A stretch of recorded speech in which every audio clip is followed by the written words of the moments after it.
Halo sob, ketemu lagi sama Mimin di berita terkini MotoGP. MotoGP Thailand akhirnya selesai digelar dan Marc Marquez menjadi juaranya. Dan masih seperti kemarin dengan format sprint.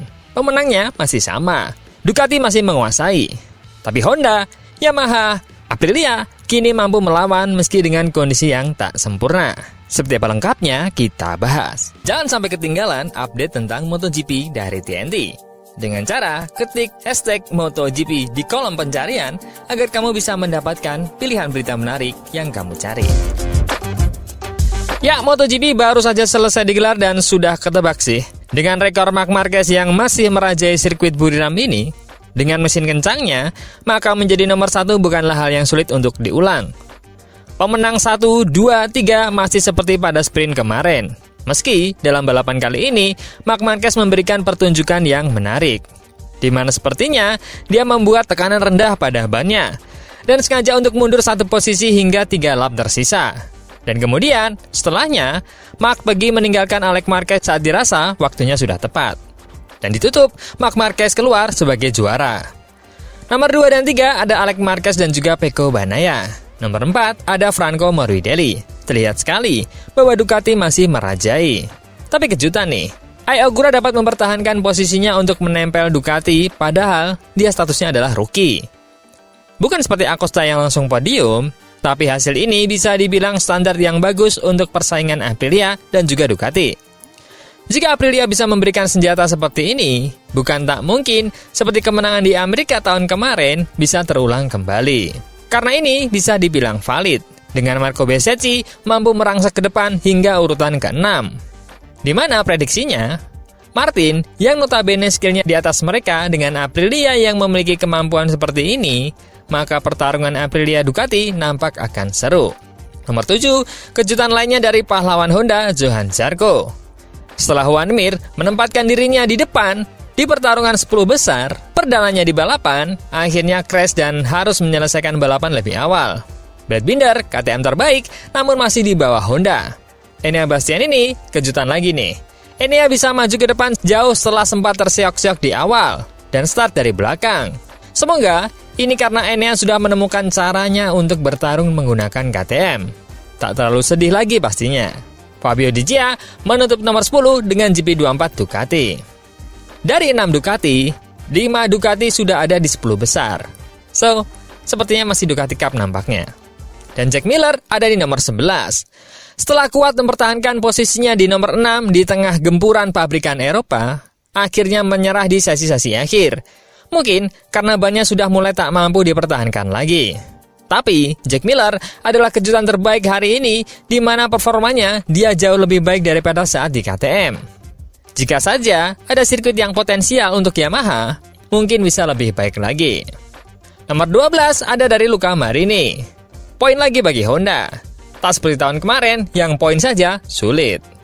13 Fermin Aldeguer, 14 Miguel Oliveira, 15 Fabio Quartararo yang entah kenapa tiba-tiba menghilang dari barisan, 16 Maverick Vinales, 17 Alex Rins, 18 Somkia Chantra, dan 19 Acosta yang tak beruntung harus crash di saat balapan masih sangat rapat. Dan ditutup pembalap tes Lorenzo Savadori. Lalu, apa faktor kebangkitan Honda dan Yamaha di balapan Buriram ini? Selain karena Honda sudah lebih baik, dan bahkan bisa dibilang jauh lebih baik, namun dalam balapan masih berada di dekat posisi 10 besar. Sebenarnya, itu adalah posisi yang memang sudah diprediksi sebelumnya. Jika kita melihat apa yang terjadi dengan Honda ini, sebetulnya Honda tak seluruhnya berubah membaik. Entah itu karena karakter motornya, atau memang motornya lebih kuat. Karena nyatanya, di antara keempat pembalap Honda, hanya Joan Mir yang mampu melesat dan mendapatkan hasil yang jauh dari tahun lalu. Jika dikatakan ada peningkatan, jelas, karena catatan waktunya lebih baik. Tapi jika dibilang sudah signifikan, mungkin belum ke arah sana. Karena jaraknya belum memangkas 1 detik penuh untuk bisa dikatakan bersaing di barisan depan.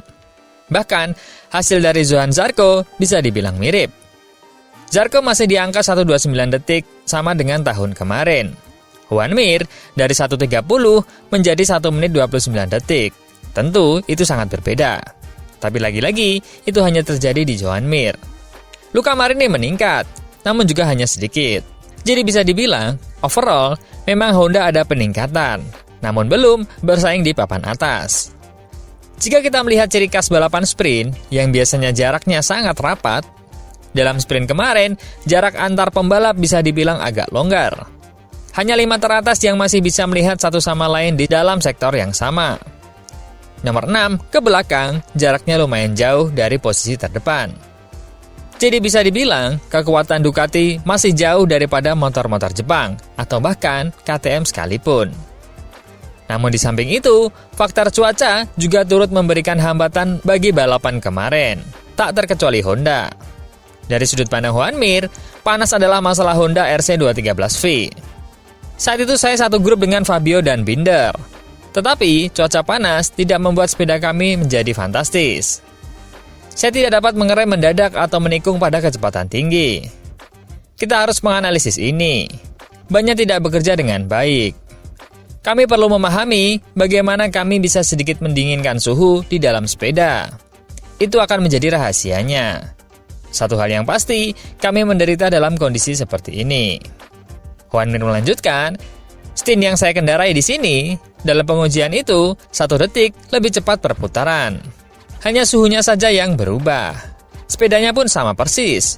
Rupanya, yang lain tidak menderita sebanyak kita.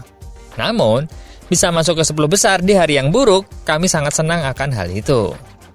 Pada suhu yang lebih dingin, potensi kita akan lebih baik. Tapi yang terjadi kemarin, memang juga karakter sepeda. Dulu, panasnya sangat mempengaruhi performa. Nah, kesimpulan Mir adalah, kami belum bisa membuat ban bekerja optimal. Namun pada akhirnya, saya masih mampu bertarung dalam grup dengan pembalap yang bagus dan juga menikmatinya sampai batas tertentu. Pembalap Spanyol itu seharusnya sangat senang karena dia mampu mengalahkan pentolan Honda yang sebelumnya tak tertandingi, Johann Zarco, di lintasan. Sedangkan dari Yamaha sudah dalam performa yang diinginkan. Dibandingkan dengan Honda, sebetulnya Yamaha paling terlihat dalam hal peningkatan jika dibandingkan pabrikan Eropa. Di mana Yamaha yang tahun lalu bertarung di nomor 12-15 pada awalnya, kini Yamaha bisa di depan, setidaknya KTM dan Aprilia. Tapi, kita kecualikan Ai Ogura dan Pedro Acosta yang memang memiliki senjata dan skill yang baik. Dalam fenomena kemarin, di mana Yamaha bisa menempati second row, Fabio Quartararo mengatakan Jack Miller mampu mengeluarkan kemampuan terbaiknya dari Yamaha pada hari Sabtu kemarin di MotoGP karena dia melepaskan otaknya. Debut Miller bersama Yamaha dimulai dengan baik pada hari Sabtu di Buriram. Saat pembalap ramah itu lolos kualifikasi keempat dan unggul 0,299 detik dari pembalap pabrikan Quartararo. Juara dunia 2021 itu mengatakan dia mengharapkan lebih dari kualifikasinya. Tetapi kesulitan menemukan feel yang dia butuhkan dari ban yang lebih keras yang dibawa Michelin ke Thailand, yang juga menjadi masalah yang mengganggunya saat uji coba. Saya kesulitan dengan ban akhir pekan ini. Di sisi ban belakang, saya tidak dapat menemukan perasaan untuk menyerang pada putaran pertama. Tapi untuk ban depan lebih parah, karena saya tidak nyaman dengan ban depan ini, yang biasanya ini adalah andalan kami. Itu adalah sesuatu yang bahkan tidak dapat saya lakukan dalam tes. Kemudian, Quartararo menjelaskan mengapa Yamaha milik Miller bisa sangat kencang. Bahkan ini rekor Yamaha sejauh ini. Bisa berada dekat dengan mesin-mesin Eropa dengan konfigurasi inline 4-nya. Jack Miller, dia memutus sedikit lebih banyak otak daripada kita. Kami sudah memeriksanya. Dia berada di belakang Pecco Bagnaia saat kualifikasi. Tentu saja ada sedikit slipstream.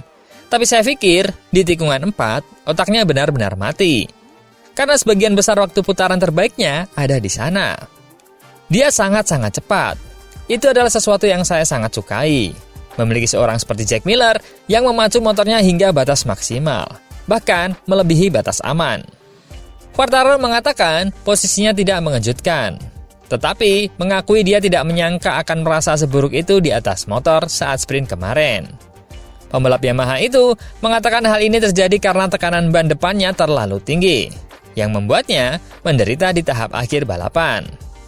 Dari segi posisi, itu persis seperti apa yang saya harapkan. Kecepatannya secara realistis berada di antara posisi ke-7 dan 9. Dari segi perasaan, saya tidak menyangka akan merasa seburuk itu karena tekanan di depan sangat tinggi. Saya tidak benar-benar pemacu. Ada banyak putaran di akhir balapan yang tidak dapat saya kendalikan.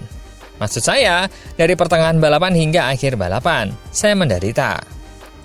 Masalah utama yang masih pada M1 adalah kurangnya traksi, yang menurut Quartararo merupakan masalah baik pada akselerasi maupun zona pengereman. Kami kesulitan untuk berhenti dengan gigi belakang. Kami sering berhenti dengan ban depan.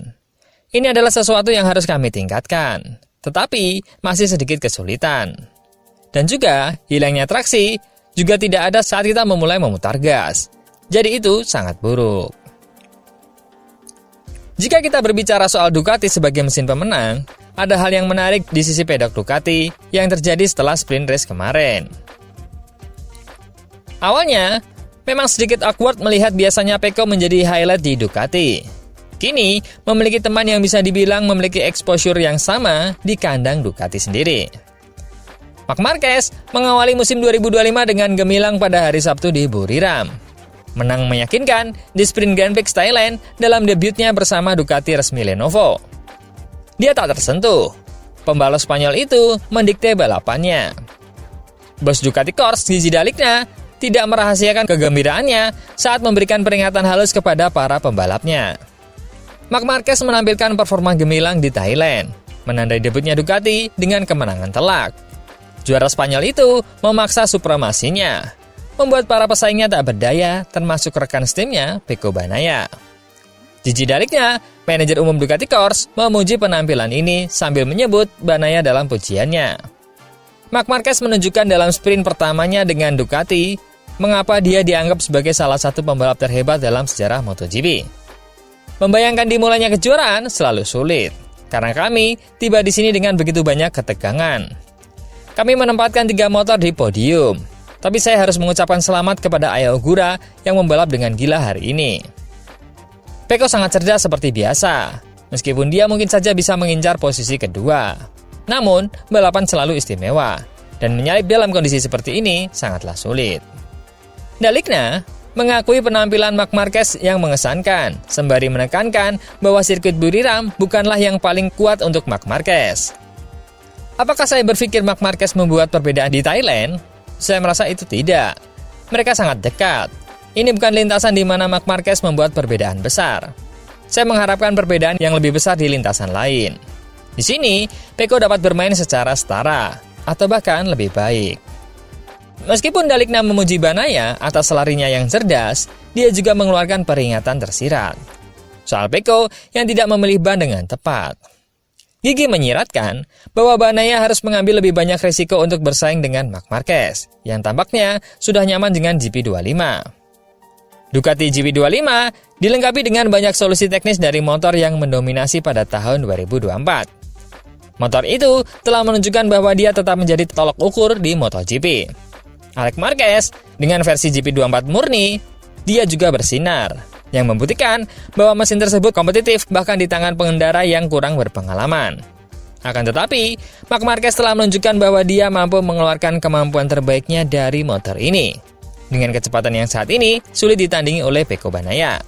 Dengan kemenangan Marc Marquez dan podium lengkap, Ducati mengirimkan pesan kuat kepada pesaingnya. Namun, pertarungan internal antara Marquez dan Bagnaia tampaknya akan berlangsung sengit. Dengan juara Spanyol itu, tampaknya sudah memiliki keunggulan psikologis dan teknis setelah pertandingan pertama ini. D'Aligna dan Ducati punya banyak alasan untuk optimis, tetapi mereka juga tahu bahwa menuju gelar akan penuh dengan jebakan, terutama dengan Marc Marquez yang bertekad untuk membuktikan bahwa dia masih raja MotoGP.